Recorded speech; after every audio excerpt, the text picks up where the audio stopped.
Hello, readers and deep thinkers. Welcome back to Miss Pat's Reading Corner. I am so happy you're here today. I have a question for you, friends. Do you ever worry? Well, of course you do. We all get worried, but some of us worry a little too much. We spend our time focusing on these scary, worry thoughts that seem to take over.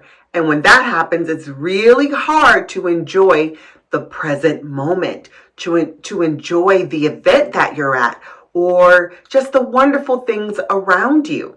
So, our two stories today will talk about how these characters deal with their worries. And I'm sure we can get some tips to help us out. One is called A Thought is Just a Thought. This story is by Adam Ciccio and illustrated by Katrin Jacobs. And then, of course, Wemberly Worried. Wemberly Worried by Kevin Henkes is a classic story. So we're going to tackle these two stories today, friends. Are you curious about A Thought is Just a Thought? I am. Let's get into it. A thought is just a thought until it's not. But sometimes a thought grows bigger. My small worry grows to the size of a monster, and I just can't shake it off. Oh, look here, friends. Looks like this worry monster is trying to eat off his head. Whoa, that's a big worry. Sometimes I have lots of worry thoughts. They crowd together in my head, and I can't see my way around them. It's a maze of worry in my brain. How will I find my way out? Look at all these worry thoughts. Wow. This one's probably worried about what they're going to have for lunch. This one's worried about the new baseball team after school. This one's probably worried about the spelling test. I have good thoughts too. So why do I pay attention to the scary ones more? Like, what if I do something stupid? It wouldn't be the first time. Oh, friends, well, that's not a very nice way to talk to yourself now, is it?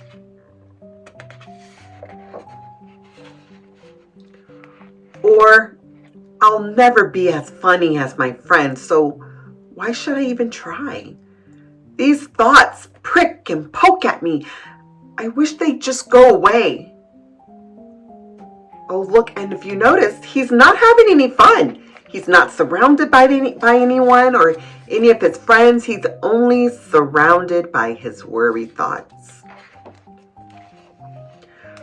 Would my worries disappear if I closed my eyes or wiggled my nose? If I hung upside down on the edge of my bed, would my worry thoughts fall down and leak out of my ears? You can try. If I spun in circles until I got dizzy, would my worries fly off and away? Or if I found a great hiding place, would they seek and find me? Oh, it looks like it, friends. It looks like he's hiding under the grass? I don't know. It looks like he's hiding and they're looking for him with the flashlights. After all that wiggling, spinning, and hiding, I wonder, are these worry thoughts going to come true? What if they're not?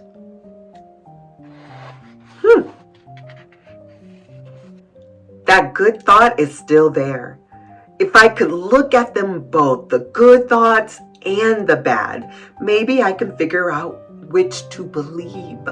Oh, well, that's a good idea. He's going to face both of his thoughts and see which one brings him more joy. Ah, yes, of course. When I focus on my good thoughts, the worry thoughts shrink and start to slink away. Oh, look, he's paying more attention to his good thoughts, and his worry thoughts are shrinking. And look what he's wearing. He feels powerful now. He's got a crown, he's got a cape.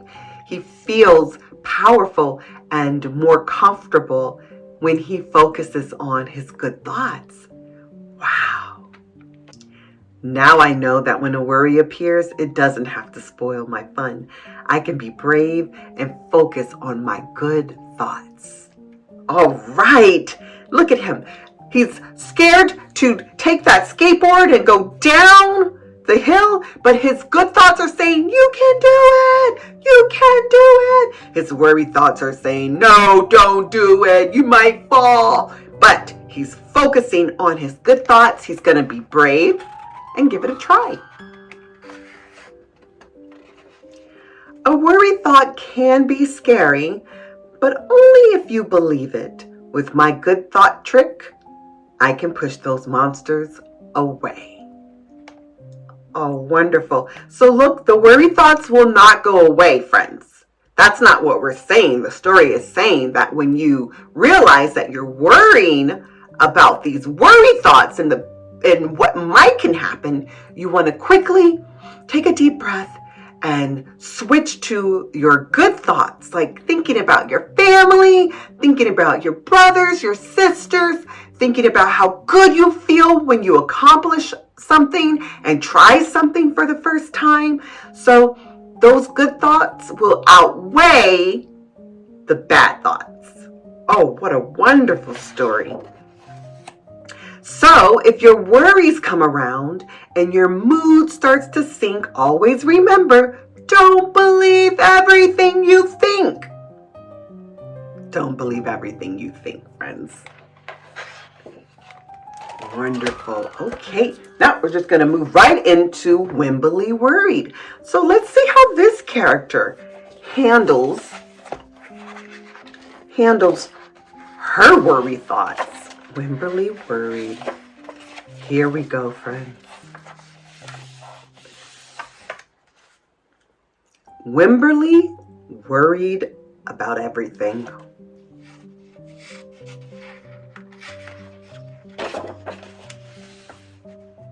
Big things. I wanted to make sure you were still there. She's checking in on her parents.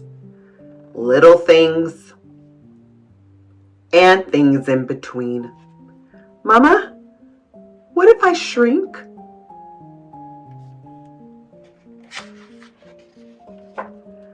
Wemberly worried in the morning.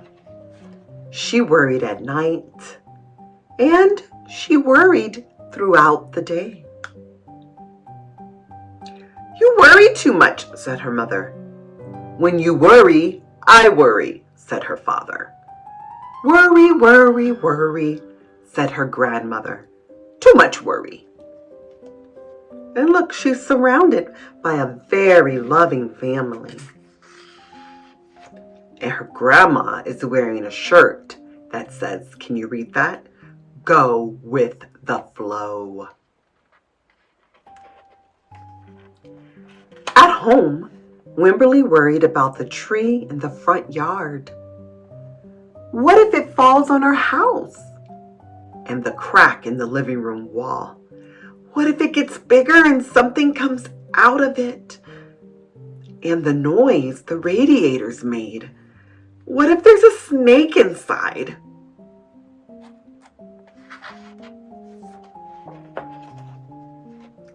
At the playground, Wemberly worried about the chains on the swings and the bolts on the slide and the bars on the jungle gym. And always she worried about her doll, Petal. Shouldn't Petal have a car seat too? She worried. Here she thinks everything's too rusty, too loose, too high. I found her, sweetie. Petal's lost forever. I'll wait for you, Petal. She's washing Petal. Don't worry, said her mother. Don't worry, said her father. But Wemberly worried. She worried and worried and worried. And here she is with Petal giving Petal a nice hug and kiss. Oh, it's so nice to have a good lovey, isn't it? When Wemberly was especially worried, she rubbed Petal's ears. Wemberly worried that if she didn't stop worrying, Petal would have no ears left at all. So there she is, worrying about worrying too much on her little lovey, Petal. On her birthday, Wemberly worried that no one would come to her party.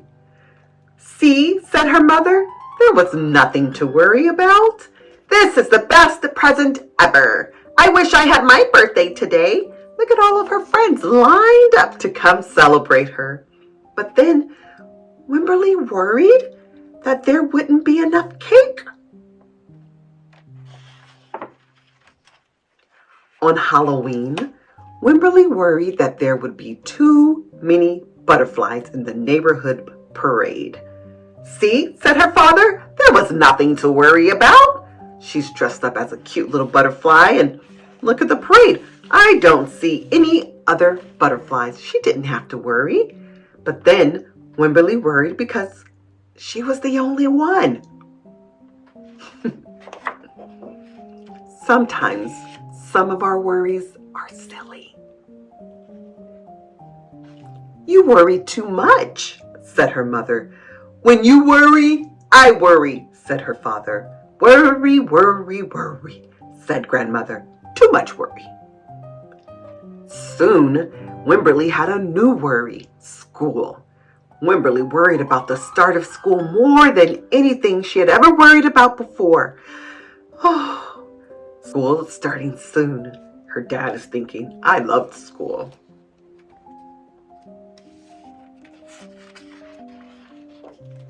By the time the first day arrived, Wemberly had a long list of worries.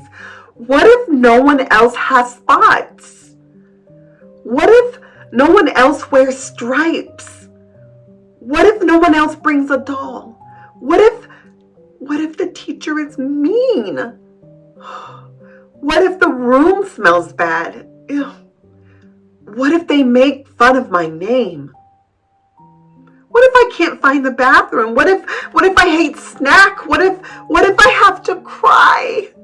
Oh, there's so many things to worry about. "Don't worry," said her mother. "Don't worry," said her father. But Wemberly worried. She worried and worried and worried. She worried all the way there. "Have fun," says Grandma. Grandma always has a positive message. While Wemberly's parents talked to the teacher, Mrs. Peachum, Wemberly looked around the room. Then Mrs. Peachum said, "Wemberly, there is someone I think you should meet." Her name was Jewel. She was standing by herself.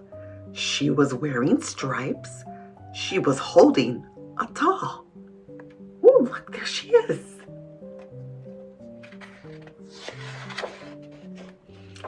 At first, Wemberly and Jewel just peeked at each other.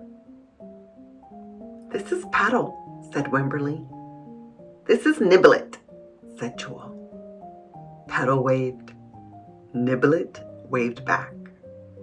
"Hi," said Petal. "Hi," said Niblet. "I rub her ears," said Wemberly. "I rub her nose," said Jewel. Ah, they're making a connection. Throughout the morning, Wemberly and Jewel sat side by side and played together whenever they could. Petal and Niblet sat side by side too. There they are. Wemberly worried, but no more than usual, and sometimes even less. Before Wemberly knew it, it was time to go home.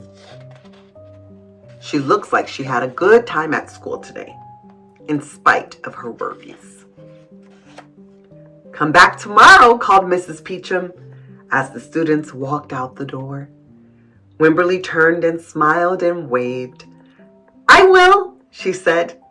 "Don't worry." And look, she's letting her friend Jewel hold her little lovey petal. That's so kind. And it looks like she went home and told her mom and dad all about her day, and they're so happy that she met a friend. The end. So in this story, friends, it seems what helped Wemberly was to make a human connection, a connection with another person that's like you. And Jewel was obviously a lot like Wemberly. She had her dolls. She was wearing stripes. Sometimes it's not that obvious who you can make a connection with, which is why it's so important to be kind and to say hi to people and introduce yourself. And don't worry. And if you do worry, to focus on positive thoughts. And that way you can enjoy yourself and you can enjoy your day at school or practice or wherever you are. All right, friends. Well, I hope you enjoyed that story. I hope you enjoyed A Thought is Just a Thought and Wemberly Worried.